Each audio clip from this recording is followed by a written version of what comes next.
rasa jalan. Satu rasa lompat. Satu rasa pergi. See you guys. Kita akan menikah jalan. Menikah gaya. Lalu menikah lari. Kita pegang tangan api dah. Kita pegang tangan api dah di keluarnya.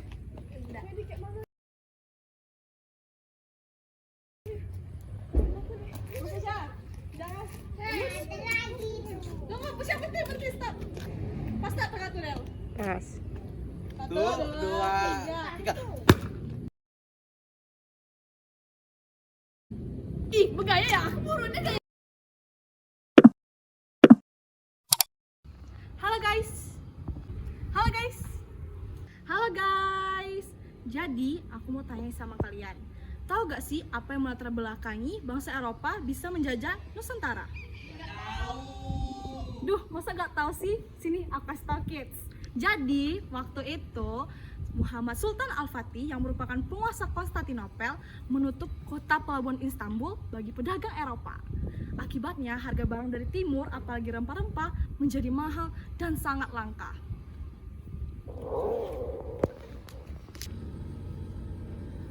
Hal ini tentu saja menjadi kesulitan bagi pedagang Eropa, apalagi rempah-rempah merupakan bahan berharga dan bahan baku di Eropa. Nih, misalkan saja nih untuk membuat obat, parfum, menjadikan makanan, dan juga paling penting, jadikan pengawet makanan. Nah, akhirnya akibat ini, bangsa Eropa berkeinginan langsung untuk terjun ke daerah penghasil rempah-rempah untuk mencari rempah-rempah. Nah, teman-teman, jadi bangsa Eropa apa saja sih yang mencari rempah-rempah langsung ke Nusantara? Apaan tuh, Kak? Yuk, disimak, cikidat!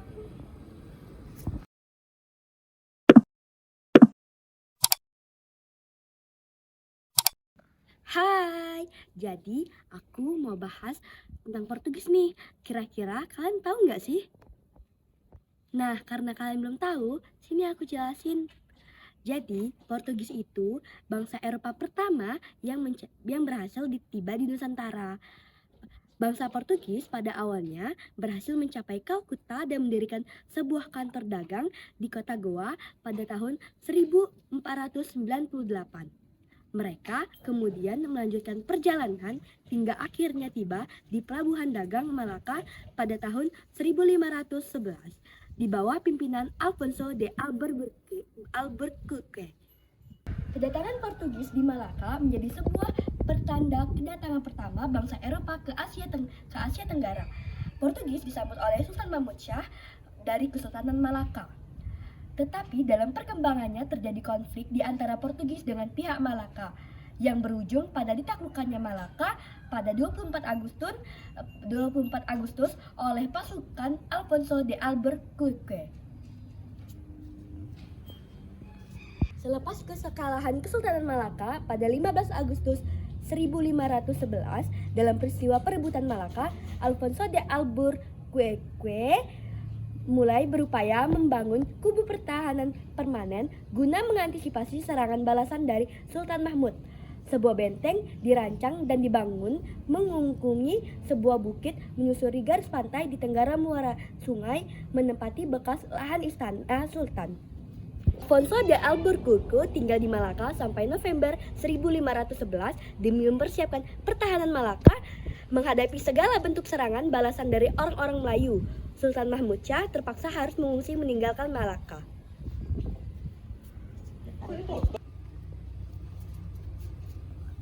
Pada tahun 1512, armada Portugis berhasil mendarat di Maluku di bawah pimpinan Antonio Ibrau dan Francisco Serrao setelah sebelumnya berhasil menjalin hubungan komunikasi dengan kerajaan Hindu Pajajaran untuk penandatanganan perjanjian dagang, khususnya lada. Di sepanjang perjalanan menuju Maluku, mereka sempat singgah di Madura, Bali, dan Lombok, sehingga akhirnya berhasil tiba di Kesultanan Ternate.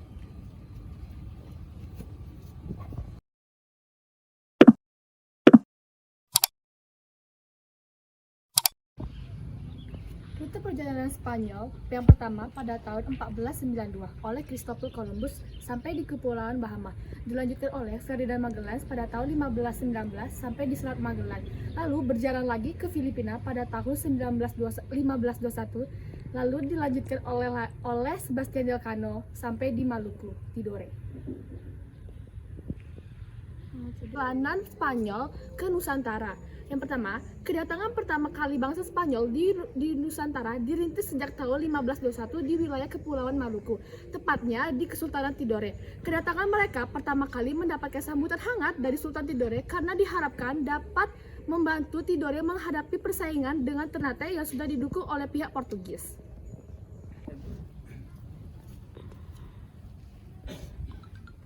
Konflik Portugis dan Spanyol berakhir setelah Raja Spanyol Philip II berhasil menyatukan Portugal di bawah kekuasaan Spanyol dan memerintahkan Gubernur Jenderal Spanyol di Filipina agar tidak mencampuri urusan Portugis di Maluku, serta memberi dukungan kepada Portugis bila diperlukan.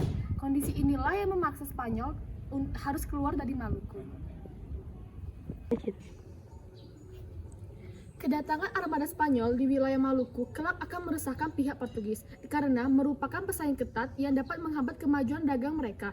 Oleh karena itu, terjadinya permusuhan antara orang Portugis dan orang Spanyol. Dalam permusuhan itu, Portugis dibantu oleh Tidore, sedangkan Spanyol dibantu oleh Ternate. Pada tahun 1529, Portugis dan Ternate berhasil mengalahkan Tidore dan Spanyol. Namun, kapal-kapal Spanyol masih mengunjungi Maluku.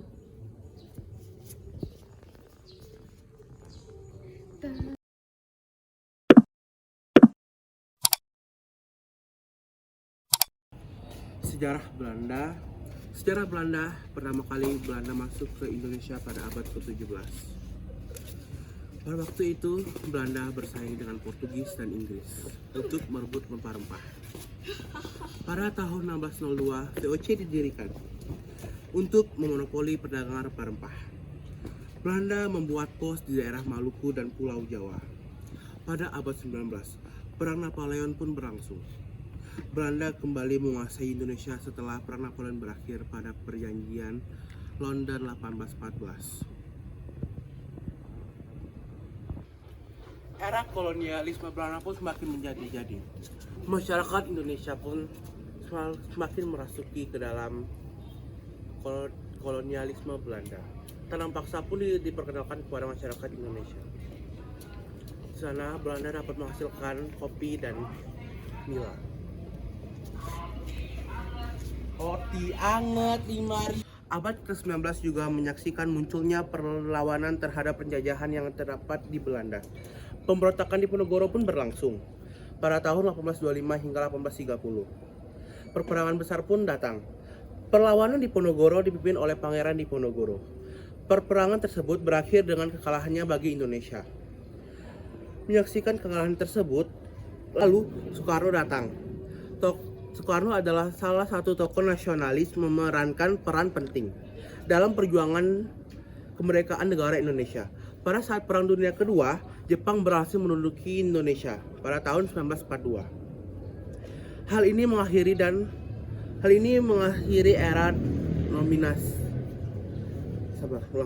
ini mengakhiri dominasi Belanda selama bertahun-tahun.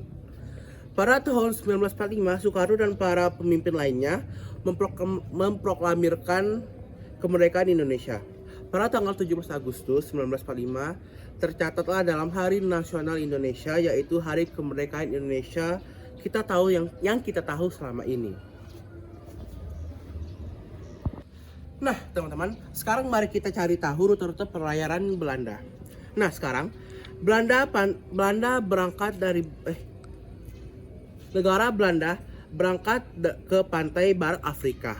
Setelah itu Belanda menuju ke Tanjung Harapan. Lalu setelah menuju ke Tanjung Harapan, Belanda menuju Samudra Hindia.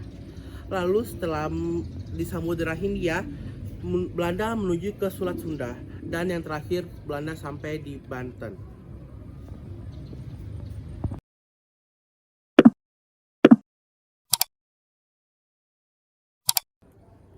So, which is literally kali ini kita akan bahas soal Inggris yang ke Nusantara untuk mencari rempah-rempah. Jadi, awal pelayaran Inggris berawal dari tahun 1579 yang dipimpin oleh Francis Drake dan Thomas Cavendish. Nah, melakukan pelayaran dengan melewati rute Spanyol, di mana belayar ke arah barat, menyusuri pantai timur benua Amerika, menuju ke selatan, ke Selat Magellan, dan tahun 1580 tiba di Maluku. Pada tahun 1591, Inggris ternyata mengirim satu ekspedisi lagi, yaitu yang dipimpin oleh George Raymond dan James Lancaster yang menuju Hindia Timur. Nah, mereka mengikuti rute pelayaran Portugis yang melewati Tanjung Harapan dan India, lalu melanjutkan perjalanan hingga tiba di Aceh tahun 1602. Pada tahun 1604, Inggris mendirikan kantor-kantor di Indonesia yang mengurus rempah-rempah. Pada tahun 1811, selama Perang Napoleon, Inggris berhasil menaklukkan Jawa dari Belanda dan menjajah kurang lebih 5 tahun. Pada tahun 1816, setelah Perang Napoleon berakhir, Inggris mengembalikan Jawa kepada Belanda melalui Perjanjian London. Sebagian besar wilayah Indonesia kemudian menjadi bagian dari Hindia Belanda yang kemudian menjadi Indonesia. Hingga kemerdekaannya pada tahun 1945, Inggris terlibat dalam pembebasan Indonesia dari pendudukan Jepang selama Perang Dunia Kedua. Tapi mereka tidak menjajah Indonesia setelah itu. Sejarah Inggris dan Indonesia lebih banyak terkait dengan perdagangan dan interaksi diplomatik daripada penjajahan langsung.